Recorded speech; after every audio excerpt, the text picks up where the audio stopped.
Hit পাইপে মানে আপনার স্ট্রিপে পাইপ পরাবেন কীভাবে, এইটা অনেকের প্রশ্ন থাকে এবং অনেকে জানেন না, হতেই পারে। তো প্রত্যেকের পরানোর স্টাইল কিন্তু আলাদা, বিভিন্ন জায়গায় বিভিন্ন রকমভাবে পরানো হয়। তো আমরা পড়াই এইভাবে। কীভাবে পরাবেন আমি আরেকবার প্রথম থেকে দেখানোর জন্য অমিতকে বলবো, এটা হয়ে যাক তারপর দেখাচ্ছি। তো প্রথম আপনাদের কী করতে হবে, আপনাদেরকে করতে হবে যেটা, প্রথমেই করতে হবে আপনাদেরকে পাইপটা কেটে নিতে হবে স্ট্রিপের মাপ করে।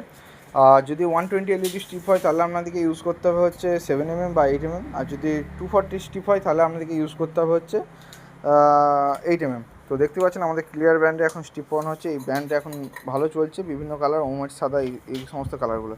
তো প্রথমে একটা সাইকেলের স্পোকের মতো জিনিস নিয়ে ওইটাকে পরাতে হবে এইভাবে, দিয়ে ব্যাকে এক হাতে করে ঠেলতে হবে, একজনকে টানতে হবে, এইভাবে হচ্ছে স্ট্রিপ পরাতে হয়। এই সমস্ত ভিডিও কিন্তু কেউ দেয় না অনলাইনে।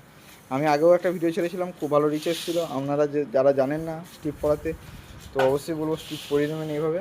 আর এরপরে দেখাবো স্ট্রিপের কানেকশান একদিন, এটাও অনেকে কমেন্ট করেছিল। তো স্ট্রিপের কানেকশান কীভাবে করলে ওয়াটারপ্রুফ সবচেয়ে ভালো হবে, সেটাও একটা ভিডিও আনবো।